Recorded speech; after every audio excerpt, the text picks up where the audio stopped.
ঠিক তার পরপরই যে জায়গাটায় স্টেজে বসে কথা বলার জন্য এসেছি, এই জায়গাটা তৈরি হওয়ার পিছনে যার কাছে আমি চিরকৃতজ্ঞ, একটু দূরেই পাশেই কবরস্থানে শায়িত মরহুম মগফুর আলহাজ মোনাজাত আলী সাহেব মাদ্রাসা তৈরির জন্য যখন বিভিন্ন মানুষের দুয়ারে দুয়ারে জায়গার জন্য ঘুরছিলাম, মরহুম হাজী মোনাজাত আলী সাহেব এই মার্কেটের কোনো একটা দোকানে বসে আমরা জায়গা খুঁজছিলাম। উনি উপজে যে বললেন, খোকা আমার একটা জমি আছে, তোমরা মাদ্রাসা করবে? আমি বললাম, আমরা তো মাদ্রাসার জায়গা খুঁজছি। বললো, বসো, আমি দলিল নিয়ে আসি। একেবারেই 5 থেকে 10 মিনিটের ভিতরে দলিল নিয়ে দেখিয়ে বললেন, আমার জায়গা আছে, আমার এখানে একটা মাদ্রাসা করো। উনি জমির দলিল দিয়ে দিলেন। 1 সপ্তাহের ভিতরে জমির রেজিস্ট্রি হলো।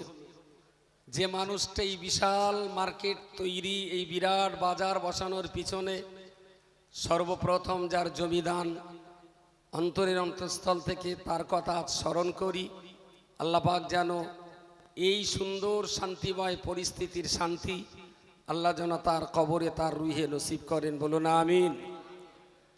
পাশাপাশি যে কথাটা না বললে নয়, এই জায়গায় মাদ্রাসার ভিত খড়ার প্রাক্কালেই অত্যন্ত দুশ্চিন্তা নিয়ে আমরা যখন ভারাক্রান্ত মরহুম আলহাজ মোনাজাত আলী সাহেবের স্ত্রী ডেকে পাঠালেন যে মাতিনকে একটু আসতে বলো। এই পাশেই ওনার বাড়ি।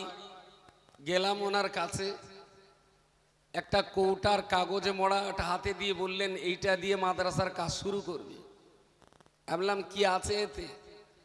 বললেন, তোমার চাচার সঙ্গে যখন আমার বিয়ে হয়েছিল সেই সময় তোমার চাচা আমাকে যে হাতটা দিয়েছিল, আমার এই সোনার হাত দিয়ে এতিমখানা মাদ্রাসার প্রথম শুভ সূচনা করবে। আমি মায়ের মতো করে তাকে শ্রদ্ধা করতাম, আমার মায়ের মতো করে তাকে আমি দেখতাম। তিনিও আজ পৃথিবীতে বেঁচে নেই। স্বামীর দেওয়া জায়গা আর স্ত্রী দেওয়া একটা সোনার হার, মনে হয় তখনকার বাজারে বোধহয় 48,000 টাকা না কত টাকায় সেটা বিক্রি হয়েছিল, আজ থেকে 16 বছর আগে। তা আমি অন্তর থেকে দোয়া করি, আল্লাহ পাক রব্বুল আলামিন চাচিমার কবরটাকে যেন জান্নাতের বাগান বানিয়ে দেন, বলুন আল্লাহুম্মা আমিন। পাশাপাশি এই 16 বৎসর এই প্রতিষ্ঠান পরিচালনার মধ্য দিয়ে একেবারেই বাচ্চা বয়সের আমাদের অত্যন্ত স্নেহধন্য জনাব হযরত মাওলানা আলহাজ রজব আলী সাহেব আজ থেকে 16 বৎসর আগে, তখন অনেক ছেলে মানুষ, তার ঘাড়ে এই দায়িত্ব তুলে দেওয়া, তো আল্লাহর দরবারে শুকরগুজার হচ্ছি। সেই বয়স থেকে এই পর্যন্ত এই বিরাট ঝঞ্ঝাট ঝামেলা, এই বিরাট টেনশনের বোঝা মাথায় নিয়ে স্থানীয় মানুষের কমিটি, পরিচালক মণ্ডলী, তাদের সকলকে সঙ্গে নিয়ে এই প্রতিষ্ঠান পরিচালনা করে এসেছেন।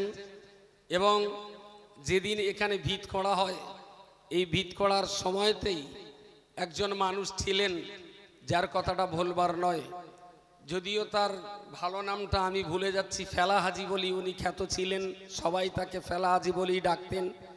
ডন্ডিরহাটে বাড়ি। এই জায়গায় যখন ভিত খোঁড়া হয়, উনি সেই সময় বলেছিলেন, ভিত তো খোঁড়া হলো, ঢাকা হবে কি দিয়ে? আমি প্রথম এই মাদ্রাসার 1 লক্ষ টাকার ইট দেব, আমার ইট দিয়ে মাদ্রাসার ভিত তৈরি হবে। আল্লাহ পাক যেন আমাদের শ্রদ্ধাভাজন সেই হাজী সাহেবকে জান্নাতুল ফেরদাউস নসিব করেন, বলুন আমিন। পাশাপাশি আমাদের এই প্রতিষ্ঠান পরিচালন সমিতির সদস্য মণ্ডলীর একজন হাজী সাহেব, তিনি ইন্তেকাল করেছেন। এই প্রতিষ্ঠানের অনেক সহযোগী, হিতাকাঙ্ক্ষী, শুভাকাঙ্ক্ষী তারা দুনিয়া ছেড়ে বিদায় নিয়েছেন। বক্তৃতার আগেই আমি তাদের রুহের জন্য শান্তি কামনা করি।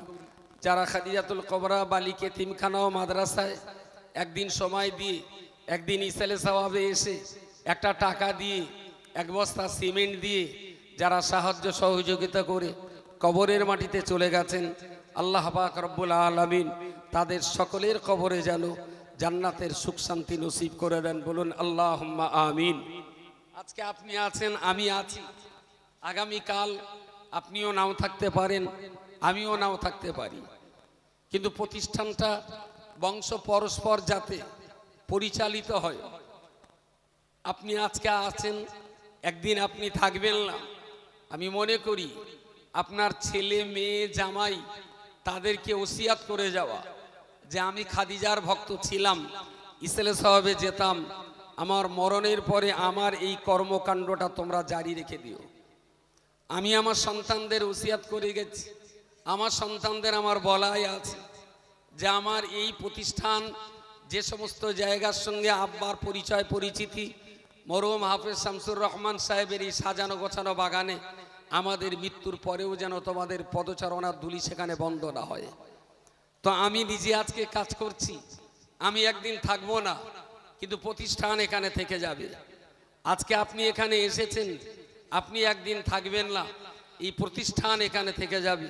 সুতরাং মৃত্যুর পরেও যাতে এই বাজারে, এই মাদ্রাসা, অল ইন্ডিয়া সুন্নাতুল জামাতে এই কর্মকাণ্ডের শেষ কাফেলা যাতে ইমাম মাহাদি আর ঈসা রুহুল্লাহ আলাইহিস সালামের সৈনিক হিসাবে পৃথিবীতে কাজ করতে পারেন, তার জন্য সংগঠনের সকল কর্মী, সমর্থক, সহযোগী, দাতা, হিতাকাঙ্ক্ষীদের উচিত বংশ পরস্পর এ সিলসিলাকে ইমাম মেহেদী পর্যন্ত পৌঁছে দেওয়ার এ সাদারে স্বপ্ন আমাদের মনে ধারণ করতে হবে।